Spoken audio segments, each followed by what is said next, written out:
조갑제 TV 시청자 여러분 안녕하십니까? 2023년 4월 2일 오후 5시입니다. 저는 오늘 낮에 평소 다니던 서대문구에 있는 교회를 갔다가 광화문으로 나오는데 효자동을 지날 때 보니까 인왕산에 산불이 났습니다.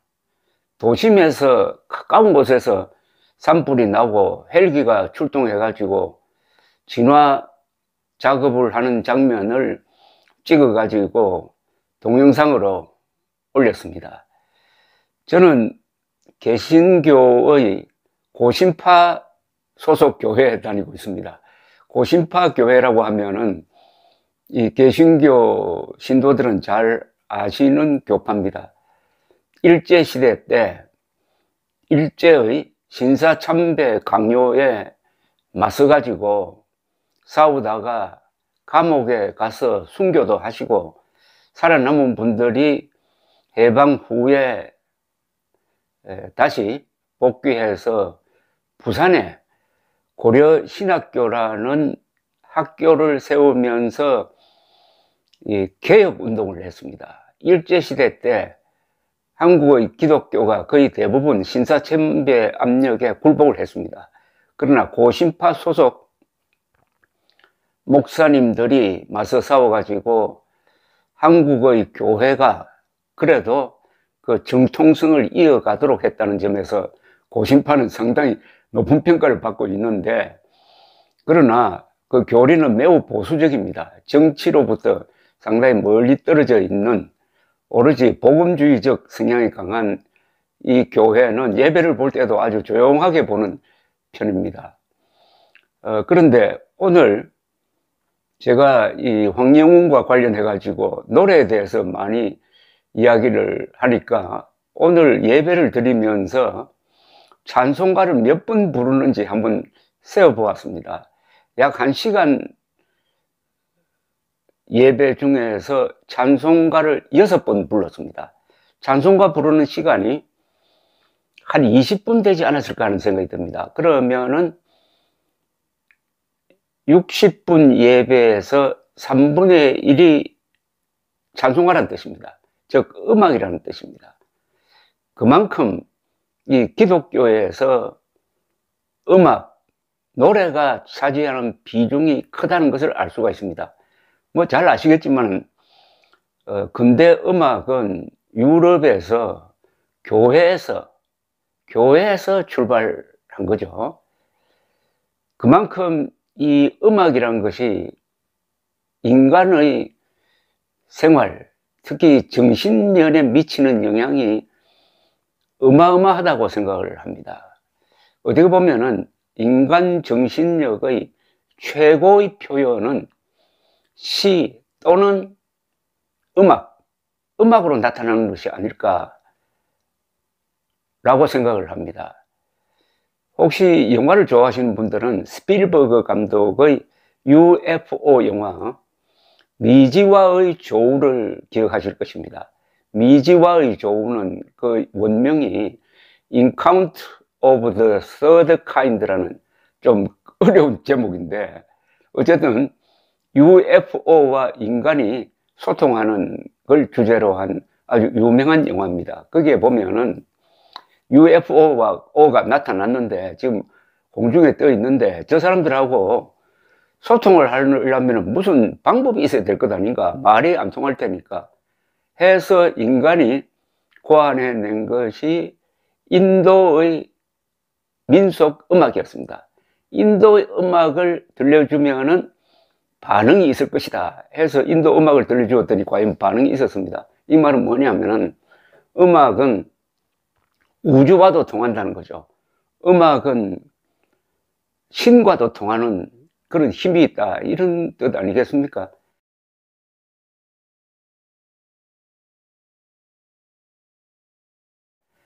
황영웅의 노래도 여러 사람들에게 그 힐링 효과를 주고 있는 것이 바로 이런 정신적인 면과 관계가 있다고 생각을 합니다.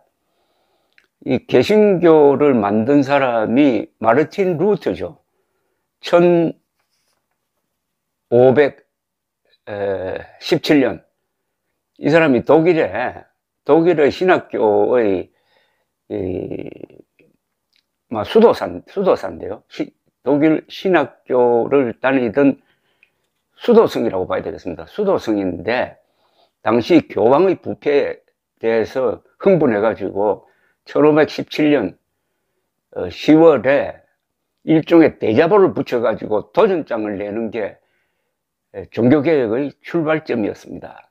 한 개인이 용감하게 당시 유럽에서 최강의 권력을 누리고 있던 교황에 대해서 정면 도전을 한 것은 인류 역사상 한 개인의 용기로서는 예수를 빼고는 최고다 하는 그런 평가를 받습니다.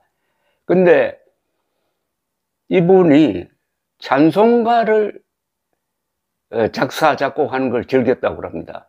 대표적인 것이 찬송가 중에서 내주는 강한 성이요라는 유명한 찬송가가 있습니다. 내주는 강한 성이요. 방패와 병기 대신이 큰 환란에서 우리를 구하여 내시리로다. 이 작사, 작곡을 한 게 1527년 전후라고 알려져 있습니다.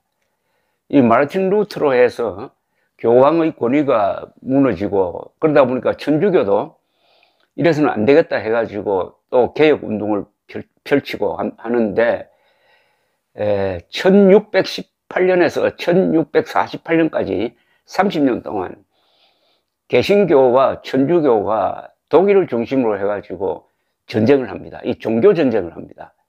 종교전쟁은 요사이로 말하면은 이데올로기 전쟁과 같습니다. 굉장히 참혹한 전쟁을 합니다. 인류 역사상 가장 참혹한 전쟁 중에 들어가는 것이 이 종교전쟁입니다. 기독교끼리의 전쟁인데도 그렇게 잔인했습니다.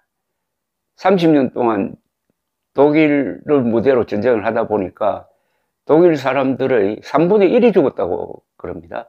그때 결과적으로는 막 개신교가 이긴 편인데, 그때 개신교도들이 이길 수 있었던 힘 중에 하나가 찬송가에서 나왔다는 이야기가 있습니다.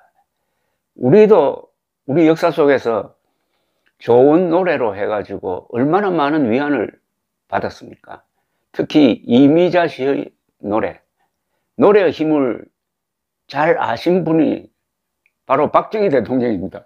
박정희 대통령이 새마을 노래도 작곡하고 나의 조국이라는 군가도 작곡, 작사한 분입니다. 이 노래의 힘은 역사를 움직입니다. 저는 고향이 경상북도 청송 출신인데 국민학교 때 부산으로 와서 부산에서 학교를 나왔습니다.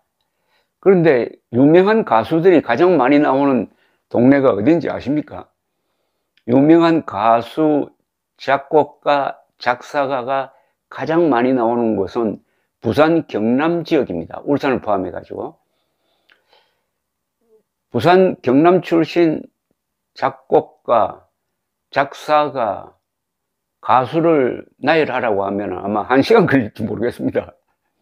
뭐 유명한 서른도, 정훈이, 나훈아, 현철, 작곡가로는 이 자리에 가끔 모시는 정풍성 선생의 선배 되시는 박시춘 선생, 이재호 선생 수두룩합니다. 작사가로는 반야월 씨.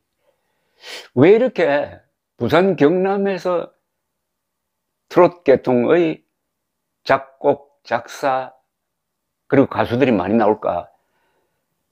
저는 저 나름대로 생각을 가지고 있습니다. 부산 경남 분들이 성격이 아주 개방적입니다.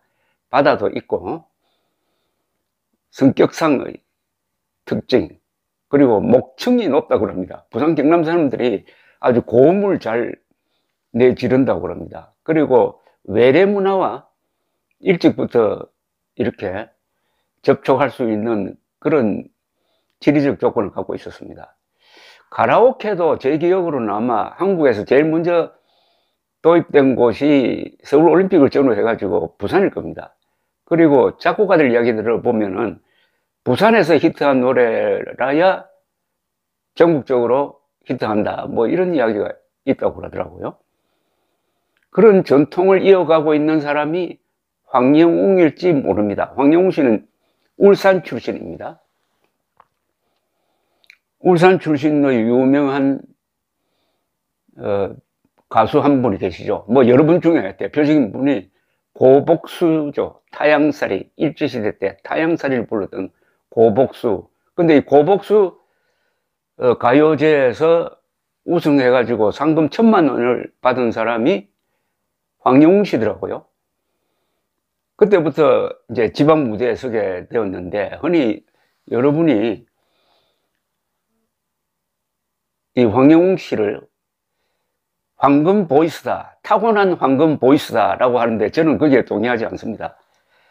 황영웅은 타고난 가수가 아닙니다. 황영웅은 연습을 통해서 달라진 가수입니다.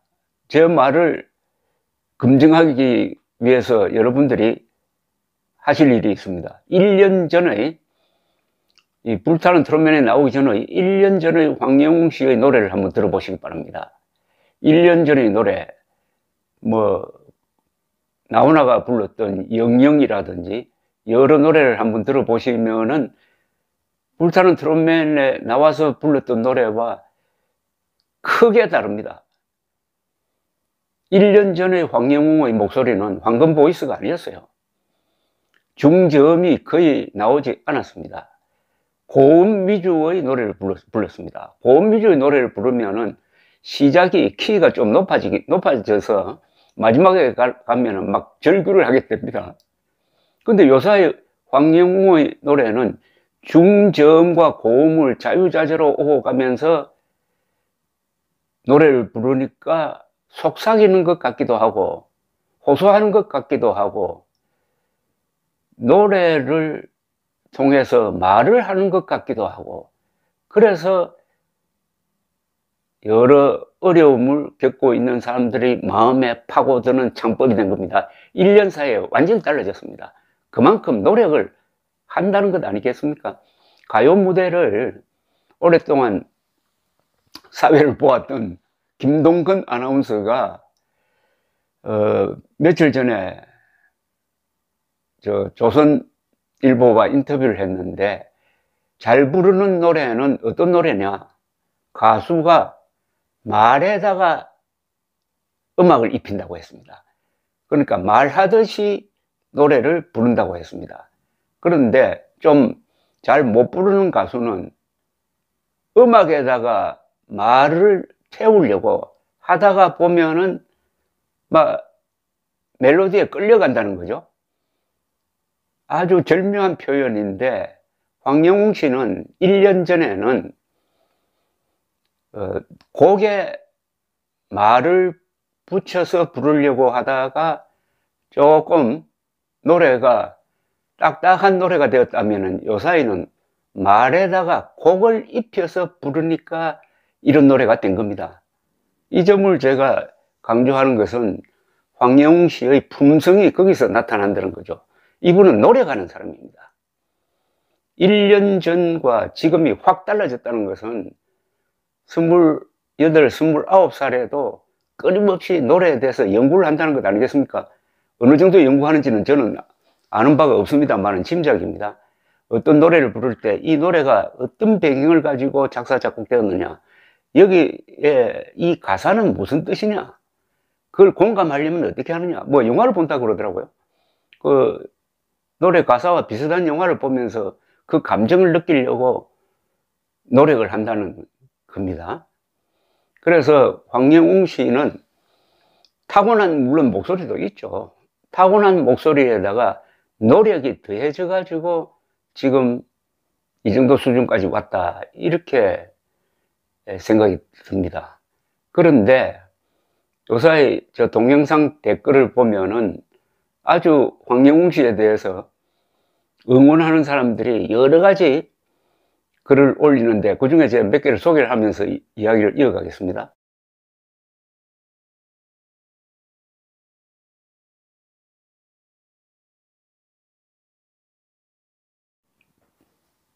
이 황경우가 노래를 통해서 여러분들과 저의 이런 대화가 이렇게 오래 지속되는 이유도 바로 음악의 위대한 선한 영향력이 아닌가 하는 생각이 듭니다. 무엇보다도 댓글을 올리시는 분들의 그 따뜻한 마음이 저를 움직인 거죠.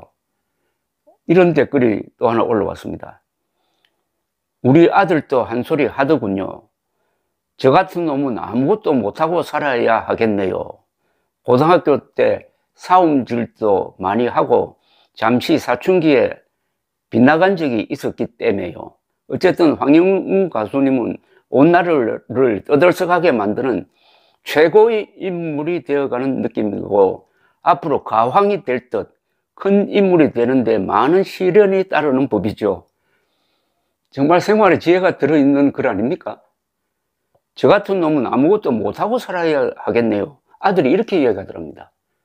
그러니까 학교 다닐 때 좀 치고받고 한 모양이죠. 그러면 이 사람이 유명해져가지고 황영웅처럼 유명해지면 느닷없이 한 10년이 지나가지고 그때 얻어맞았다는 사람이 나타나가지고 황영웅 씨처럼 당하면은 어떻게 하느냐. 아예 나는 잘 될 생각을 말아야 되겠구나. 이렇게 생각하면 어떻게 됩니까? 그러니까 황영웅 당신은 바르게 살면 안 돼. 이런 뜻 아닙니까? 이번 이 소동에 미치는 가장 큰 악영향이 이겁니다. 황영웅 씨를 통해서 과거에 학창 시절에 방황하기도 했지만은 이렇게 잘 되었다. 이렇게 가르쳐야 되는 것 아닙니까?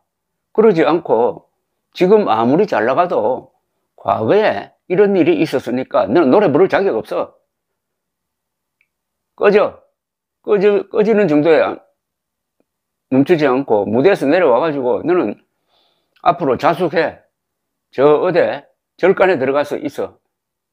뭐 이런 식으로 지금 대하고 있는 것 아닙니까? 그러면은 개과천선해가지고 잘 되려고 하는 의욕을 끊는 것 아닙니까?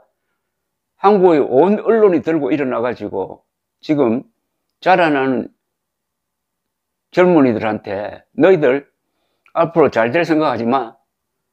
사움 해가지고 정학처분 받았으니까 너는 그걸로 끝난 거야. 인생 끝났어. 이렇게 가르치는 거 아닙니까? 그런 걸 뜻을 담아서 이렇게 감칠라는 글을 썼으니까 제가 하루하루 감동합니다. 우리 아들은 한 소리 하더군요. 저 같은 놈은 아무것도 못하고 살아야 하겠네요.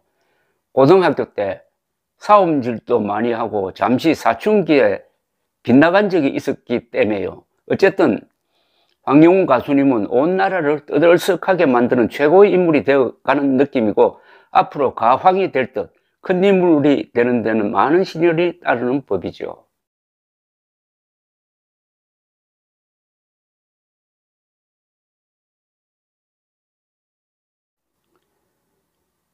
또 한 분은 이런 짧은 글을 올려주셨어요.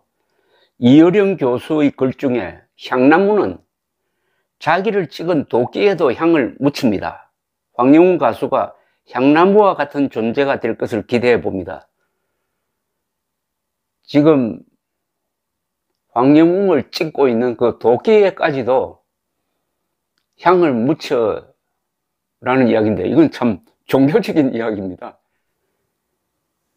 선생님 말씀이 맞습니다. 이제 고복수 가요제 1등 했다고 유명 가수도 아니고 아마추어 무명 가수잖아요. 인류 가수도 아니고 톱 가수도 아니고 이제 가요계 입적도 겨우 했는데 새싹을 몰아치는 이유를 모르겠어요. 빨리 황영웅님 기다리며 하루하루 보냅니다. 좋은 노래 많이 불러주세요. 지금 황영웅이 이렇게 당할 이유가 없습니다. 왜냐하면 자본주의 사회, 특히 자유민주 사회에서는 개인의 기본권이 매우 중요합니다. 개인의 기본권은 거의 절대적 가치입니다. 우리 헌법 제10조가 이렇습니다. 모든 국민은 인간으로서의 존엄과 가치를 가지며 행복을 추구할 권리를 가진다. 국가는 개인이 가지는 이런 기본권을 존중하고 보장해야 한다. 이렇게 되어 있습니다. 개인의 자유 중에 제일 중요한 게 프라이버시입니다. 사생활입니다. 사생활은 침범하지 못합니다. 사생활 중에는 자신의 몸의 특징, 문신까지 포함됩니다. 그리고 누구하고 뭐 연애했다, 누구하고 뭐 치고 빠갔다, 또는 자신의 집, 살고 있는 집, 이건 신성불가침입니다. 그런데 지금 MBC 등 온 언론이 들고 일어나가지고 무명 가수입니다. 현재로는 사실 무명 가수의 중학교 시절 생활까지 까발리는 이것은 완전한 사생활 침해입니다. 사생활 침해도 한 개인이 그냥 무슨 망원경으로 누구를 들여다보는 그게 아니라 방송과 기사를 통해서 까발리고 있는 거, 아마 지금 지구상에서 벌어지고 있는 가장 심각한 인권 탄압이 바로 황영훈 케이스입니다. 모든 언론이, 거의 모든 방송이. 그런데 이 사람이 그런 대우를 받을 만한 사람입니까? 황영훈 씨가 대통령 후보로 출마했다면 그렇게 해도 돼요. 그런데 무명 가수니까 이런 사람의 사생활은 더 단단하게 보호합니다. 공인의 경우에는 일부 사생활을 침해해도 봐주죠. 공인의 경우에는 그 사람이 대통령이든지 뭐 정말 유명한 배우든지 할 경우에는 쫓아다니면서 사진 찍고 합니다. 그러나 황영웅은 그 수준에 이르지 않은 현재로는 평범한 시민입니다. 울산 시민, 그리고 울산시장 눈에는 울산의 히어로인 황영웅 가수 전 국민들이 난리인데, 시민과 시장은 음폭을 당해서 울산 시민 한 사람이 짓밟히고 있는 것이 안 보일까? 어떻게 생각하십니까? 울산 시민, 울산 시장, 왜 울산 시민이 이렇게 음폭을 당해가지고 고생하는데, 인권 침해 당하고 있는데 왜 침묵하느냐? 이 말은 좀 곰곰이 따져볼 문제라고 생각합니다. 황영웅 씨가 울산 출신이다 하면은 울산 사람들이 자부심을 느끼지 않을까요? 이야, 우리 도시에서 저런 불세출의 가수가 나왔구나 하고 다른 지방에 가서 자랑할 것 아닙니까? 황영웅, 우리 동네 사람이다. 원래 스타는 이런 힘이 있습니다. 스타는 다른 사람들을 기쁘게 합니다. 다른 사람들을 자랑스럽게 만듭니다. 그런데 이렇게 억울하게 당하고 있는데, 그렇게 생각했던 울산 시민들 또는 울산 시장이 뭔가 좀 행동을 해야 되는 것 아니냐 하는 이야기입니다. 이거 지역감정하고 아무 관계가 없어요. 자, 그러면은 다른 지방 같으면은, 어떤 다른 지방 같으면은 그 지방 사람이 이렇게 당했을 때 가만히 있었을까? 라고 한번 생각해 볼 면도 있습니다. 원래 사람은 고생을 할 때 도와줘야 됩니다. 어려움에 처했을 때 도와줘야 합니다. 잘 나갈 때 도와주는 것은 그건 도와주는 게 아니죠. 황영웅이 어려울 때 누가 돕겠습니까? 친구, 가족, 그 다음에 고향 사람 아닙니까? 근데 지난주 MBC의 아주 폭력적 실화 탐사대, 실화란 말이 부끄럽죠. 소설 탐사대라고 해야 되는데, 거기에 그래도 황영웅의 고향 사람들이 들어 나타났어요. 선생도 있고 그 마을 사람들도 있고, 그분들은 황영웅에 대해서 좋은 이야기를 했습니다. 지금 어려울 때 기댈 만한 곳이 고향 아닙니까? 어려울 때 기댈 곳은 결국 그 인간의 출발점입니다. 집안, 고향, 학교, 친구들. 여기서 상처받은 사람을 따뜻하게 감쌀 때 그 사람이 다시 일어날 수 있는 거죠. 최소한 이렇게 문매를 때리는 문매를 때리고 있는 이 폭력적 언론, 아까 은폭이라는 말을 쓰셨는데 이거는 이제 제가 만든 말입니다. 언론의 폭력, 학폭보다 훨씬 더 문제인 은폭을 자행하고 있는 이 언론기관에 대해서는 조직된 발언을 할 필요가 있지 않을까 하는 생각도 해보았습니다. 감사합니다.